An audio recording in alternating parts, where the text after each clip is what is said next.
Swimming to all चॅनलमध्ये तुम्हा सगळ्यांचं स्वागत आहे। आधी आपण इथे प्लेन स्लीव्ज ड्राफ्ट करून घ्या। यासाठी मी लेंथ घेतली आहे 11 इंच आणि 1 इंच एक्स्ट्रा मार्जिन घेतलेली आहे।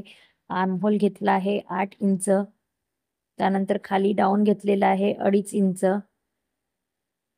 अशा प्रकारे मी मार्क करून घेतलेला आहे बॅक आर्महोलचा। त्यानंतर मी हा बॅक आर्महोल पूर्ण किती मेजर होते ते काउंट केलेला आहे। इथे माझा 8 इंच झालेला आहे, त्याला मी 4 भागामध्ये डिवाइड करून घेणार आहे।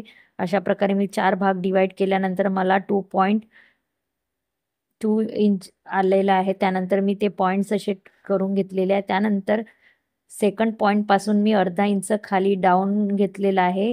हे आपण फ्रंट आर्महोल साठी घेत आहोत आणि त्यानंतर अशा प्रकारे जोडून फ्रंट आर्महोल ड्रॉ करून घेतलेला आहे। त्यानंतर खाली आपल्याला बॉटमचा घेर किती पाहिजे आहे ते मोजलेला आहे। मला 13 इंचेस आहे, तर त्याच्या अर्धे करून घेणार आहे मी 6 पॉइंट समथिंग। तर 6 इंचेस मी मार्क करून घेणार आहे इथे खाली, प्लस एक्स्ट्रा मार्जिन घेणार आहे 1.5 इंचेस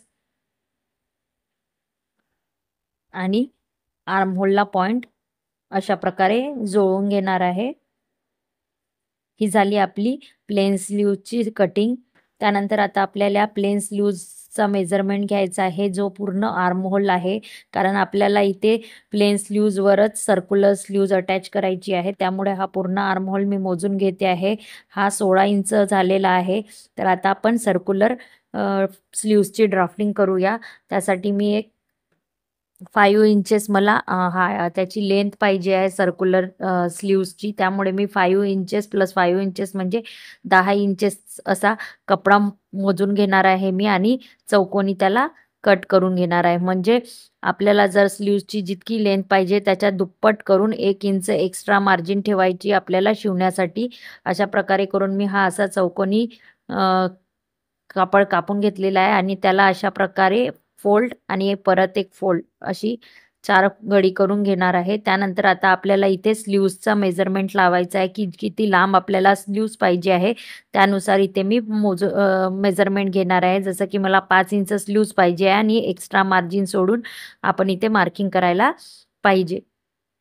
तर मी असं मार्क करून घेतलेलं आहे आणि सर्क्युलर शेप दिलेला आहे आणि कटिंग करून घेत आहे।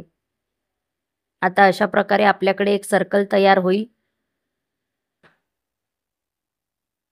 जेव्हाही आपण सर्क्युलर स्लीव्ज करतो तर खालच्या बाजूची जी लांबी आहे ती छोटी ठेवायची असते आणि समोरच्या बाजूची लांबी ही मोठी घ्यायची असते। त्यामुळे मी आता पहिले सेंटर घेते आहे। सेंटरवरून वरती मला जितकी लांबी खालच्या बाजूला घ्यायची आहे ती मी पहिले काढून घेते आहे। त्यानंतर सेंटर पॉइंट वरून एक लाईन ड्रॉ करून घेत आहे मी। इथून इथपर्यंत आपली फुल लेंथ आहे स्लीव्सची, जेवढी घ्यायची आहे त्याला प्लस मार्जिन एक्स्ट्रा। आता आपल्याला वरच्या बाजूला आर्महोलचा मेजरमेंट जो आहे, म्हणजे माझा हा इथून इथपर्यंत जो होता 16 इंचेस पूर्ण टोटल समोरून मागून, तो आता मला घ्यायचा आहे। तर मी अशा प्रकारे आपला टेपला 16 इंचेस इथे राऊंडमध्ये असा ड्रॉ करून घेईल। किती होते आहे त्यानुसार मी एक पॉइंट तिथे घेऊन घेणार आहे। तो आपल्याला इथून इथपर्यंत 5 इंचेस असा मार्क करून घ्यायचा आहे। तर मला इथे 5 इंचेस पॉइंट मार्क करून घ्यायचा आहे। इथून तर तिथपर्यंत 5 इंचेस मार्क केल्यानंतर